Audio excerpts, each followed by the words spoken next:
welcome Rosie O'Donnell.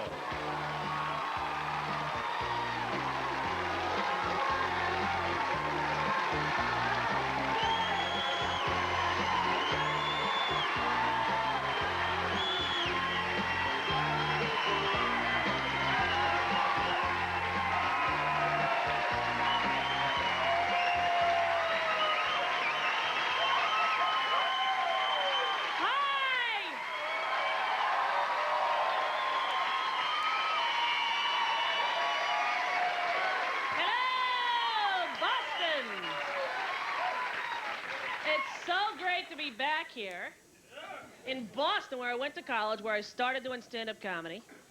So nice to be back. I haven't done stand-up in a while. I had sort of a lucky run in the film industry, much to my surprise. Sort of shocking. The whole reason that I have a career at all in the movie industry is because I can play baseball. I was the only actress in Hollywood who could throw from third to first. It was a great movie to do, it really was, and it was a lot of fun because before we got to audition for the movie, we had to play baseball. It was very intimidating because there were all these movie stars there, like Demi Moore, Julia Roberts, Winona Ryder. They're all trying to play ball. They got the mitt on the wrong hand. I'm at home plate spitting tobacco and hitting home runs, you know? What are you gonna do?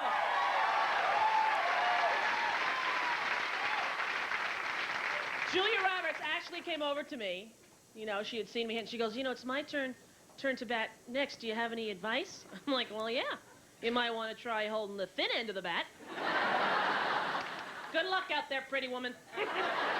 Nice to meet you. Get out of my movie, bitch.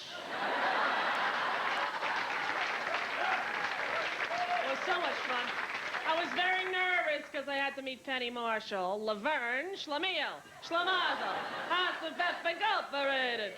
I was so nervous. You know, I'm in the little waiting area thinking, don't call a Laverne, don't call a Laverne, don't call a Laverne. She comes out, hi, I'm Penny. I go, hi, I'm Laverne. Fuck!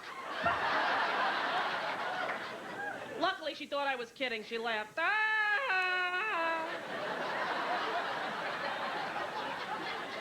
So I went in audition. She said to me, okay, Rosie, you're gonna play Doris. Tomorrow, my daughter's gonna come in. She likes you, likes me, she'll do the movie. Try to be funny, don't be nervous. Don't be nervous. I had diarrhea for 12 hours. I thought, what could I possibly say to Madonna? How do you connect to her? How do you make a bond with... I said, hello, I have a vibrator.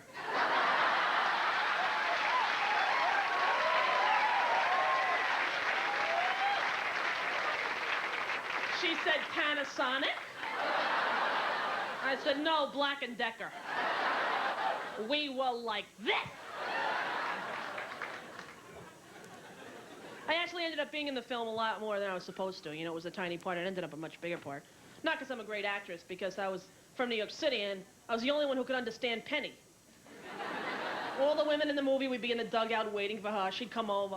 Okay, I need somebody to go over to third base or do something there with a bat or whatever.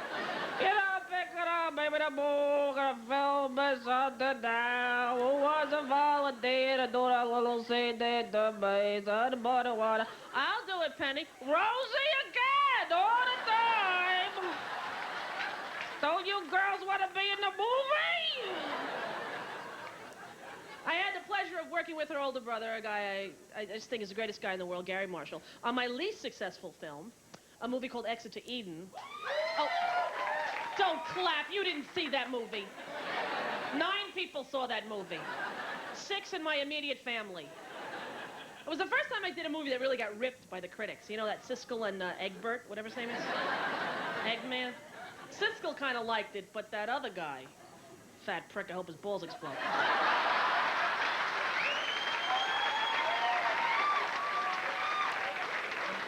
I hope he doesn't take that wrong. I have one thing to say to you. Thumbs down. That was a great movie. Gary called me up. I mean, it wasn't a great movie, but it was a great experience. Gary called me on the phone, and he said to me they had offered the role to Sharon Stone. She said no, so they were offering it to me. Can you imagine that meeting? Can't get Sharon Stone? Let's get Rosie O'Donnell. Can't get Tom Cruise? Let's get Gilligan. I mean, how does that work, you know? And she's a piece of work, that Sharon Stone, isn't she? Shows her crotch to all of America on Basic Instinct. A lot of people, you know, were offended by that. I didn't care that she showed herself. I cared that she lied about it. Did you see her on the Barbara Walters interview? Barbara, I had no idea that they were actually filming me down there. And when I saw the movie, I was startled and actually a little betrayed. Because, as I say, I had no idea that they were filming me down there. When you do a movie, there are 95 people around. There's no way that she didn't know. You know, there was a guy with a tape measure going, "You're gonna have to tilt up a little bit, Sharon. Can we get a pillow under her ass here, please? Hair and makeup, the left lip's a little dark."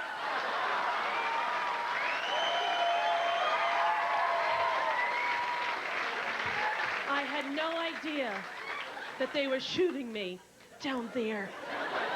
Hell, if you want to be naked in public, do it, don't apologize. Because let's face it, if I had a body like Sharon Stone, I'd be butt naked every day in the frozen food section of A&P. Who am I kidding? I'd be going, "I need more fish sticks."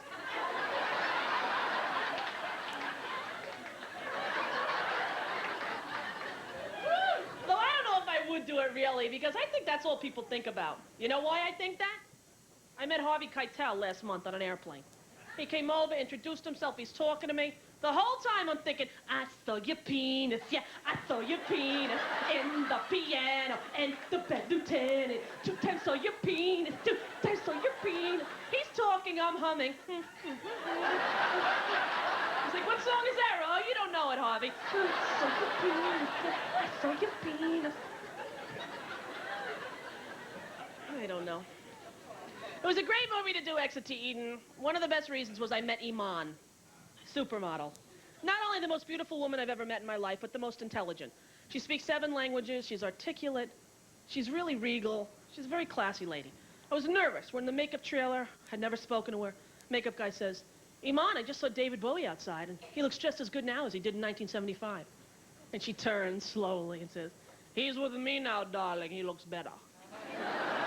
I thought, you know, we're gonna be friends, okay?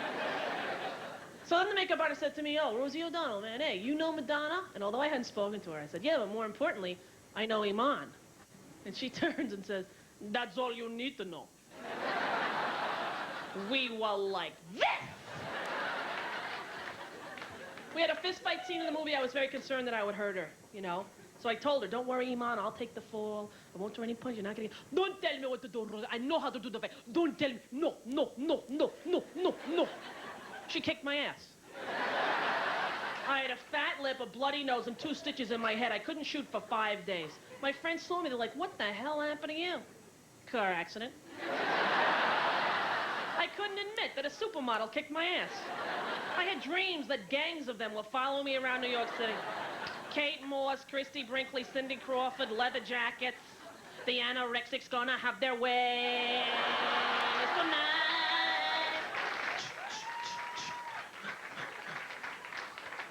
I dreamed they tied me up, gave me a makeover. Ooh. Ooh. It was funny, I had to do that movie and I knew that I would have to wear this scantily clad leather thing, you know? So I dieted down to a fairly thin 150. For me, it's pretty thin, believe it or not. It's the truth. So the movie was wrapped. 4 months later, Gary calls me on the phone and says, "Rosie, we showed the movie to a couple people. We're gonna add some comedy. We're gonna make it funnier. We want you and Danny Aykroyd to come back. We're gonna shoot like 8 new scenes. We're gonna cut it and no one will know." Like Gary. I am back to my normal 172. There is no way that people... "Don't worry, no one will notice." Rent the movie. I knock on the door 150, I walk in the door 172, I walk out the door 150. At the premiere, people were like, "Did you see that, honey? What the hell was that?" Wah, wah, wah, wah.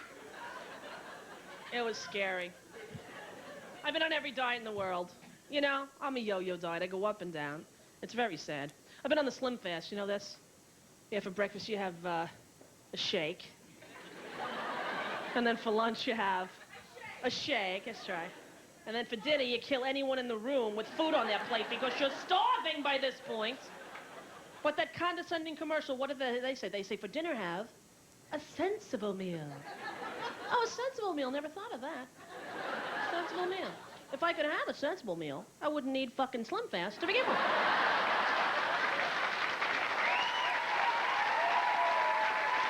So rude.